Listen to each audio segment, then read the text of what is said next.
John is stationed at the Nancy M. Cummings Research Station in Salmon, Idaho, and he's going to visit with us today about cow herd nutrition during pregnancy and that impact on the fertility and offspring performance. Glad to be here today. One of the things that's interesting as we put these programs together is we communicate, but we don't communicate. So it's interesting sometimes how things will overlap, and so we'll see some things overlap in the next few minutes based on some of the things we talked about yesterday. So my job today is to visit with you today about nutrition of this gestating cow, and not only how that affects her subsequent fertility, but how it may affect the performance of her calves either in the feedlot or fertility of her subsequent heifers. This kind of talk is going to be kind of at a 30,000 foot view. We'll go into some data, but it's pretty generalized. We won't get into a lot of specifics on individual nutrients.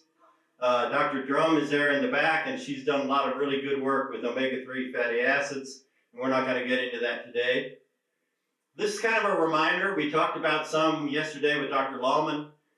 This is the nutrient needs in terms of pounds of nutrient. The black bar is TDN, or the energy level that's needed.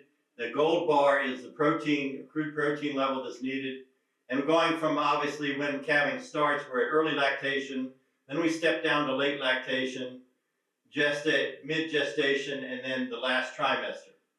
And so kind of as a reminder, and I think sometimes we forget about this when we think about gestational nutrition in cows, is that first trimester is really during late lactation.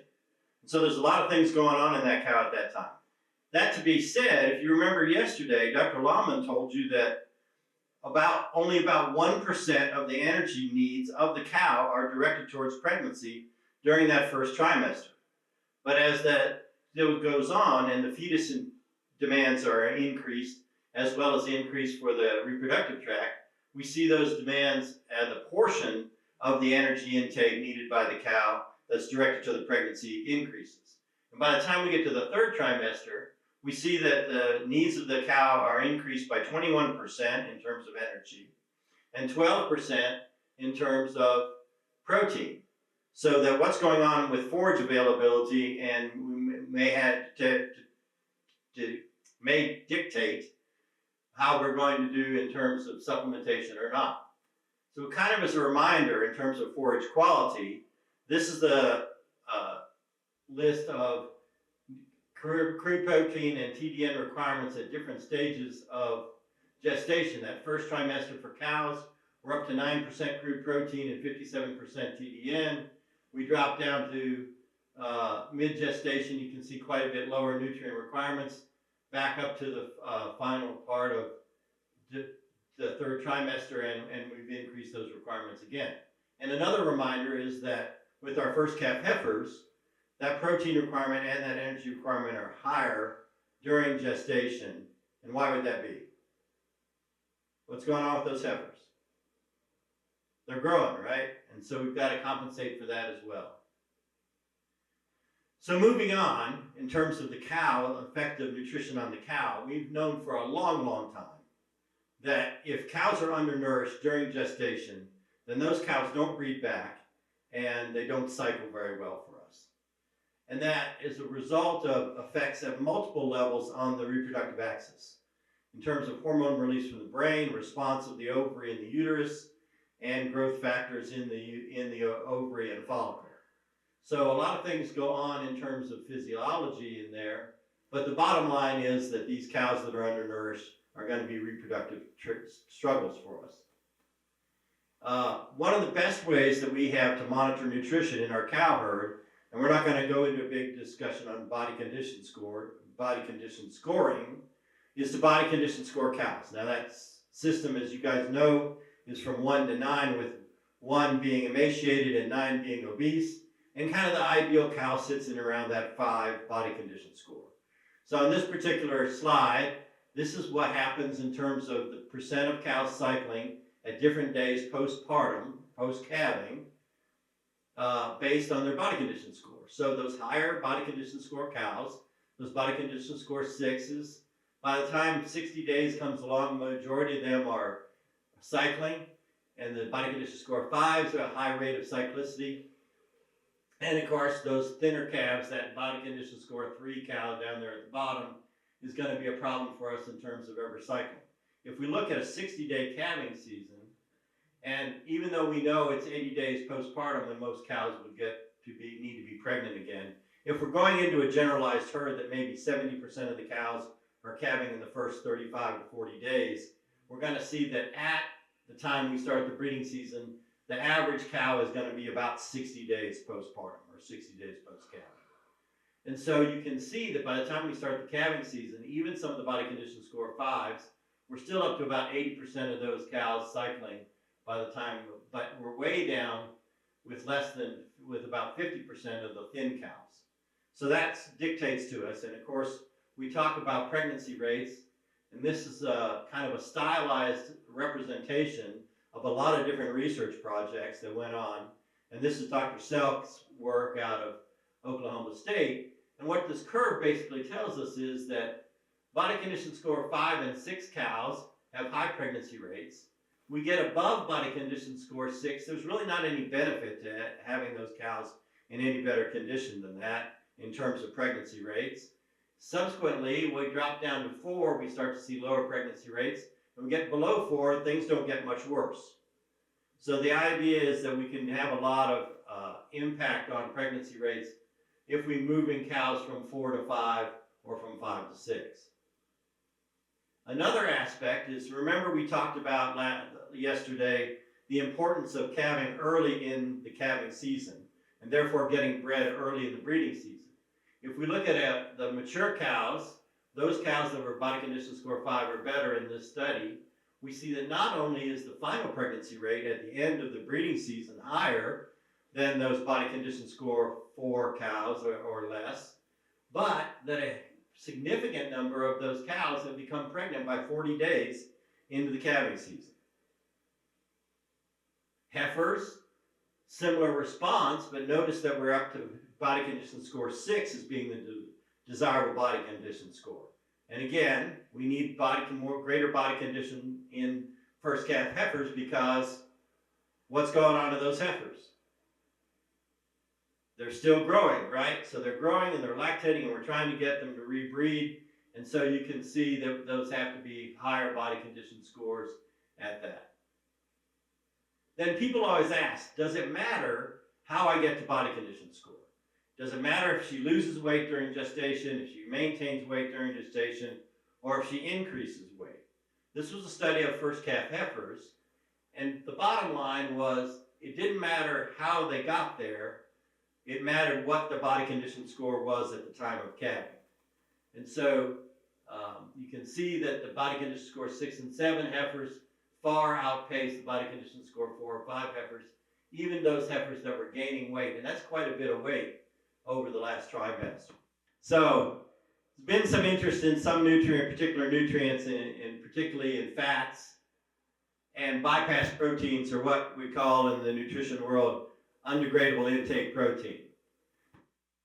Is on that. So some of the early work that was done in Miles City was looking at fat, increasing fat to just cows during gestation to increase calf survivability and increase fat reserves in those calves to increase thermogenesis.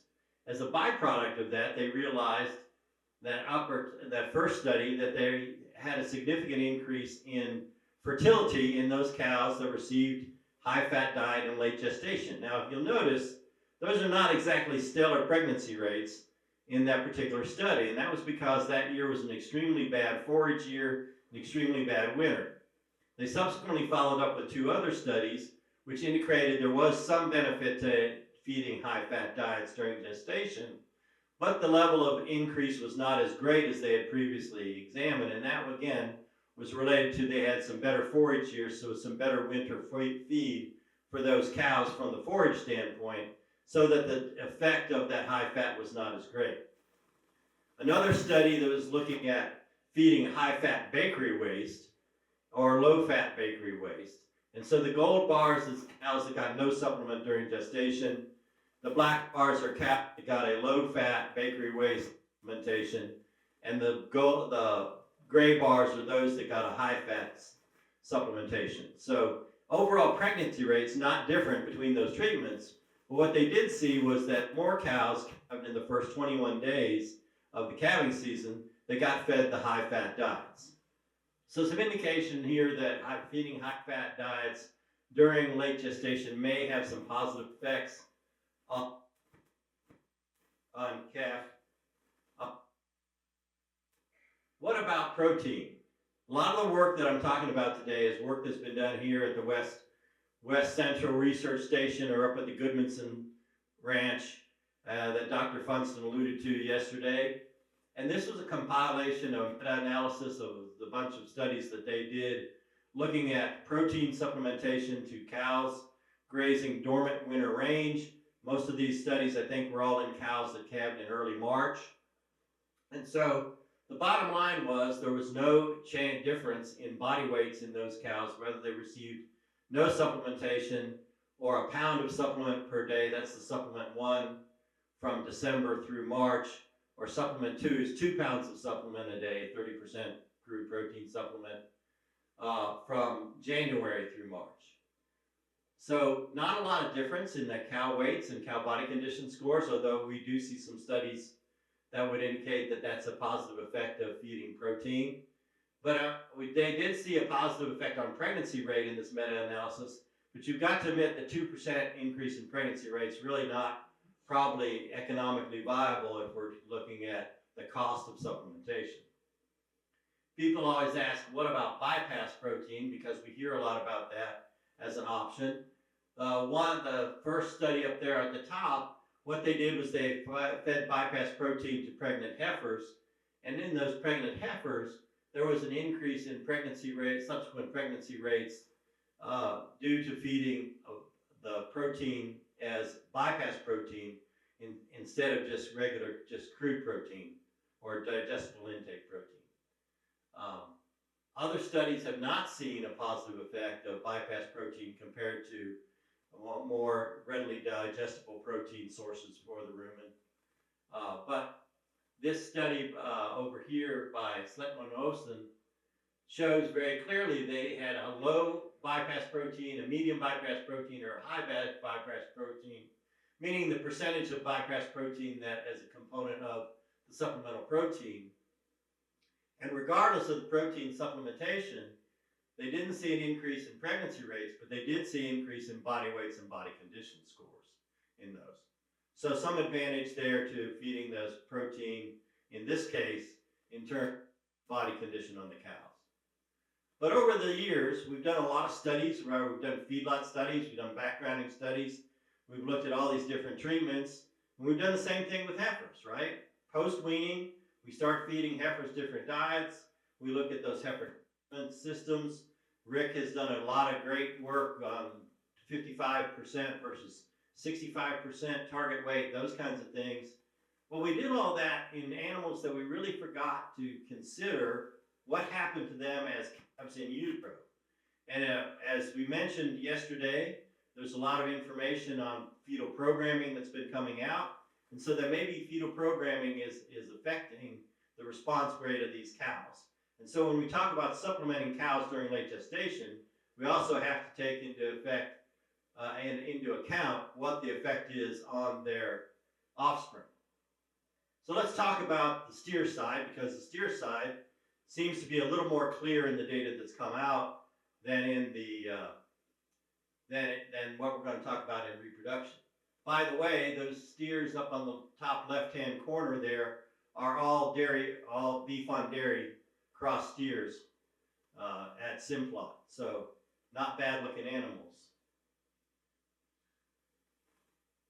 When we talk about fetal development of the growth tissues, we see that blue bar down in the middle where it says muscle development. We see that muscle fiber formation is all completed during gestation. So the number of muscle fibers that calf's gonna have for his entire life is determined before he's born.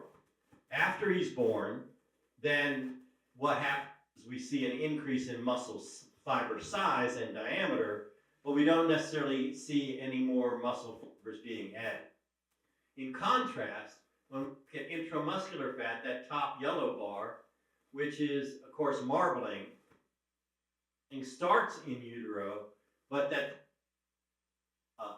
number of adipocytes that contribute to marbling is just prior to weaning. So keep that in mind, that we can affect that. We know from a lot older research that severe undernutrition during results in, okay, how do we get this back? Results in underweight calves and calves that can become easily stressed and have other we realize that restriction during early gestation, and even moderate, again, remember the calf's needs during that time are very limited. They did not see any effect on calf birth weight. In late gestation, we can affect calf birth weight by increasing supplementation to the dam, increasing birth weights 5 to 8 pounds. But in all the studies that looked at that, they didn't see an increase in dystocia.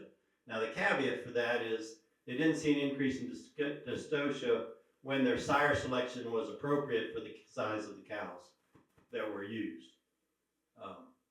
There's going to be some information in the next talk by Dr. Roseso on some effects of individual particular nutrients very, very early in that first trimester or immediately after conception, which I think is extremely interesting, but we're going to stay away from that at this point in time.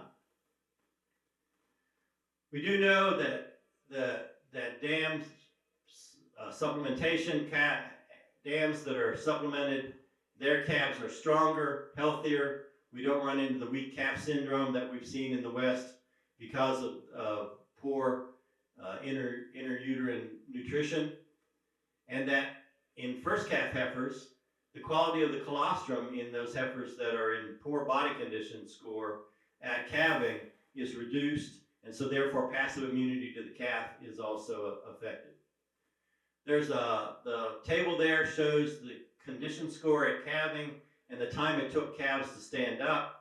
Now that may not be quite as important if you're calving in May in the sandhills, but when we calve in Idaho in February, and yeah, we're demented, we do that. One of the reasons we do that is because we utilize public lands that are mostly vertical, and they have these little things called wolves on them. And so we don't really want to calve out on that country during that time of year, although we are seeing more fall calvers. But that calf that can get up and get a belly full of colostrum in a half an hour or 40 minutes is a calf that's going to survive and be healthier. In a lot of work that's come out of Rick Funston's lab, you're looking at the effects of these protein supplements, either cows that were supplemented or not supplemented, during the last trimester of gestation on the effects of growth and feedlot performance. And so really clearly, where it's outlined by this red loop, it shows that positive effects to supplementation on calf weaning weight, calf weights during backgrounding, and hot carcass weights in the final product. So just by supplementation, ability of that calf. Less consistent across his studies and other studies is an effect on marbling and carcass quality. So we see the increase in growth, but out of this particular graphic, 1 out of the 3 studies showed an increase in marbling score and an increase in the percent choice. In another study, this study we have no supplementation, protein supplementation during late gestation, protein supplementation plus a calcium salt of propionic acid. So propionic acid is the primary volatile fatty acid that's produced in the rumen that then goes through gluconeogenesis and becomes the primary source for glucose in the cow. And so it's an energy substrate. The last one, the blue bars, is the protein supplementation plus rumensin. And what rumensin does is something similar. Rumensin shifts those rumen microbes so they produce more propionate. So that was what the purpose of this study was. regardless of the supplement, we're having additional energy supplement on top of the protein, they didn't see any differences in calf body weight at any time during the process, and all supplement treatments increased the ribeye area of the calves. Quality and yield grades were similar no matter what the supplementation strategy was. And only the supplement plus the calcium salts of propionic acid enhanced marbling scores. But what I really want to focus in on is look at those pound differences and think of what that was going to be worth. Dr. Weber was talking about where profitability and what pounds are worth.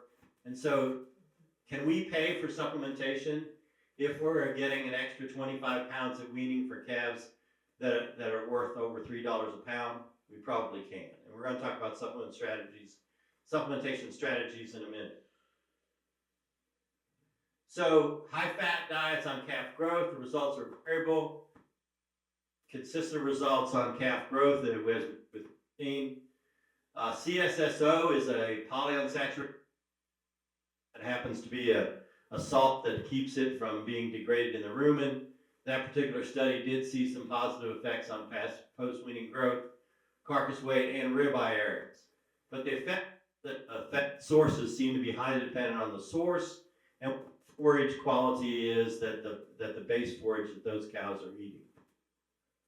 Let's switch gears and try and finish up here and talk about the effect on heifers. Now, the effects on reproduction are a little messier than they are on growth. That happens to be a shot from our research station, so you can see I have a really ugly place to look at every day where I am.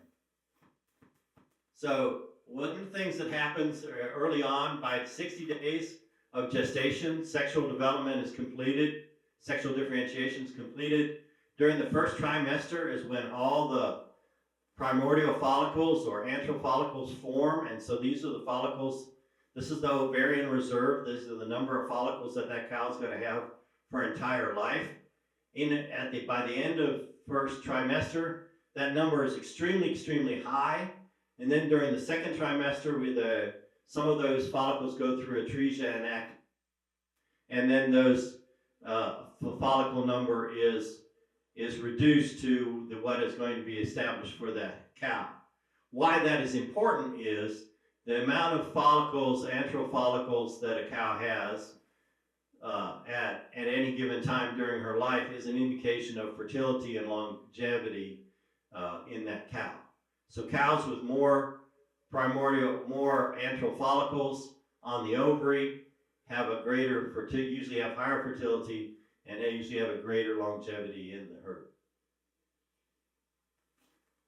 So work on early gestation, and I mentioned we're going to talk, in the next talk is going to cover some of the early gestation nutrition.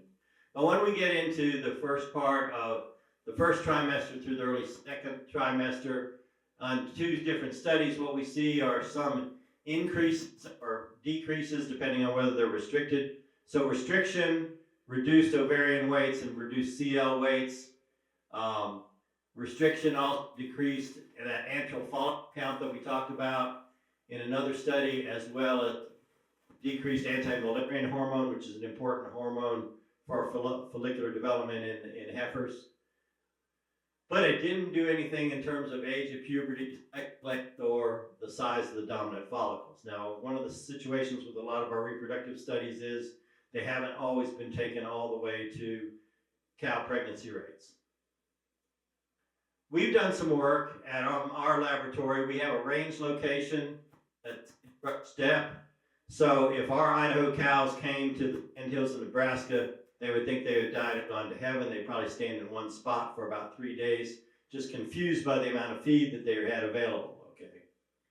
And we compared that to the group that's up at the Nancy Cummings Center, which is a almost all irrigated pasture situation. What we did was we bred those cows by AI to the same sire so we could compare similar genetics across the two environments. So we were looking at what about a low level or a mild level of nutritional stress, typical for the range environment. The black bars are the cows that were on the irrigated pastures. The gold bars are the cows that were on range. And the numbers are their body condition scores at different points during the summer. And you can see when the first and second trimesters were during that time of year. So what basically this is saying is that we did have a difference in nutrition for those cows, that the cows on the irrigated ground got higher nutrition, and the cows on the lower end range were slightly stressed. And our range ground ends up about July starting to become deficient in protein. This is a slide from Hades. I put it up here for Dr. Dalton. I don't think Dr. Dalton's here, but the big take-home message from this is no matter what time point we looked at, the gold bars are the irrigated pasture heifers, the gray bars are the range heifers. No matter what time point we looked at, we had an increase in size of those, or body weight of the heifers on the irrigated ground that had been in dams that were on irrigated ground when they were in utero. Of course, they're also nursing their dams on the same environment the subsequent year. So an increase in growth rate. Dr. Dalton, you just came in time, because this slide's just for you. But as far as reproduction was concerned, we see major differences in reproduction in terms of AI pregnancy rates or overall pregnancy rates. There was one difference with one set of irrigated calves showing slightly different estrogen response to synchronization, but we're still, and then it may be just an artifact. Now, some work that came out of this Nebraska was really exciting to us when it first came out. So this was work that was done here. They were looking at, again, the supplemented cows that were supplemented versus not supplemented during last trimester of gestation with protein. What they saw was, just like their steer counterparts, those heifers that came out of dams that were supplemented had higher adjusted weaning weights. Now these are kilograms, not pounds. And they had a higher pregnancy weight at pregnancy check. But what really got all of us excited when we first saw this data coming out of Rick's lab was that there was a significant increase in the percentage of heifers that calved in the first 21 days that came out of cows that were supplemented with protein. And the same thing was they had a higher final pregnancy rate. So we thought, man, this is neat. This is really pretty amazing. And then Rick went and did more research. So when he did a lot of research, this is a summary over about 4 or 5 different studies that were done over multiple years. Again, this is supplementing cows that are going to calve in March with protein while they're grazing Sandhills Range. Supplement 1 was they got 1 pound of supplement per day from December through March 1st. Supplement 2 is 2 pounds of supplement a day from January 1 through March 1st. Basically no difference in anything except weaning weights in those heifers out of these supplemented cows. So supplemented cows did increase growth rate in heifers, just like we've seen in steers, but they did not detect a significant difference in the percentage of heifers pregnant or the number of percent that calved in the first 21 days.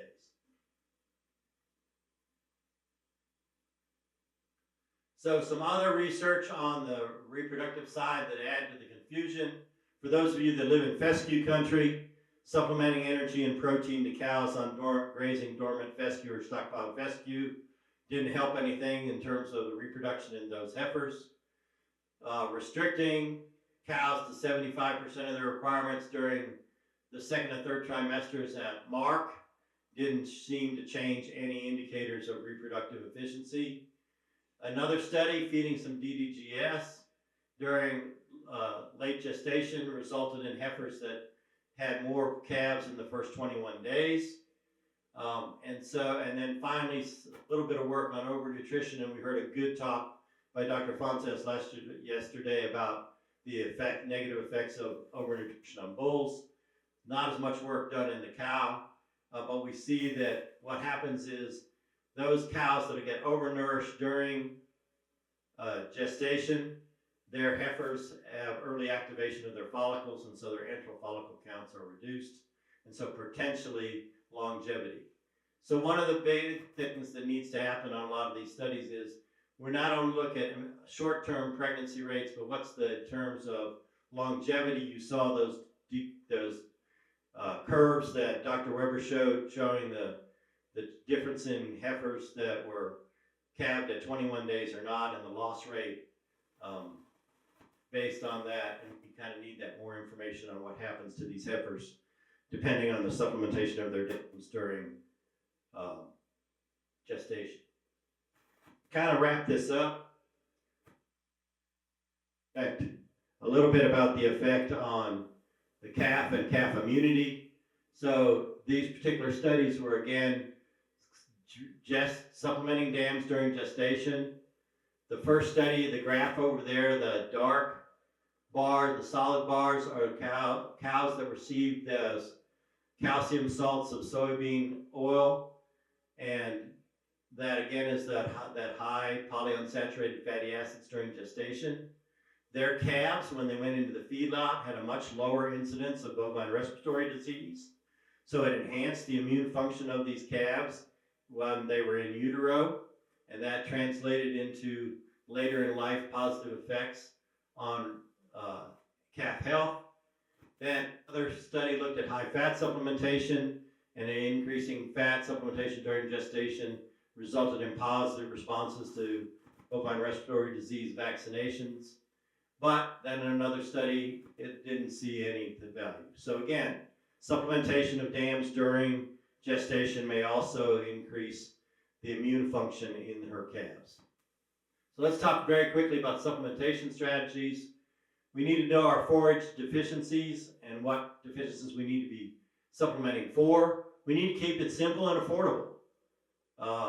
No sense spending a lot of money if we're not going to get any benefit from it, and we don't need any more hassle than we need.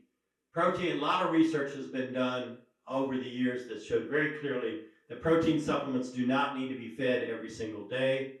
They can be fed 3 times a week or even as low as once a week and get most of the positive benefits that we see from protein supplementation to dams during gestation.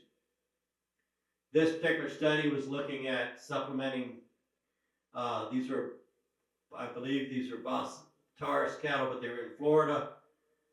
No supplement, once a day supplement, once a week supplement, 3 times a week or 7 times a week. In other words, every day. All the cows got the same amount of total supplement. So the once a week cows got 7 days worth of protein supplement in a single day. And then the 3 times a week separated over that. So you see, increase the weaning rates by supplementation during gestation, but those that got more frequent supplementation seem to have had an 18-pound increase in weaning weights over their other counterparts. Last thing to talk about is a really neat study that's just that group here at the West Central Research Station, where they were looking at flexible supplementation. And what they meant by flexible supplementation is they had 3 treatments. The main treatment, the regular treatment, was their full supplementation of a pound of 30% crude protein supplement for the last trimester of gestation. Another treatment was half a pound of supplement every day for those cows on late gestation. And then the flex treatment was an interesting treatment where cows were fed a pound of supplement every day that the managers thought the weather was severe enough that the cows should get supplemented. What they found was the only change in body weight and body condition was reduced in the half supplement group. Now, Rick, I'll be glad for you to weigh in on this, but possibly I think that may have been an interruption in grazing or reduced forage intake that may have caused that as a result of them being interrupted by supplementation. Pregnancy rates were not different regardless of the supplementation strategy. Calf performance through backgrounding wasn't effective. Neither was feedlot performance affected. And carcass quality on all these calves was really, really good. Now remember, all of these received some sort of supplementation. But the cost of supplementation was hugely different. In fact, this was a 3-year study, and in one of the 3 years, the flex treatments, the managers decided not to supplement those cows at all. Forage quality was good, the weather was kind of nice, and so they didn't. And the other 2 years, they supplemented fairly infrequently on those cows. So they were spending $1.75 per cow per winter to supplement those cows, as opposed to full supplement cows that were $18 per cow per winter. So take-home messages.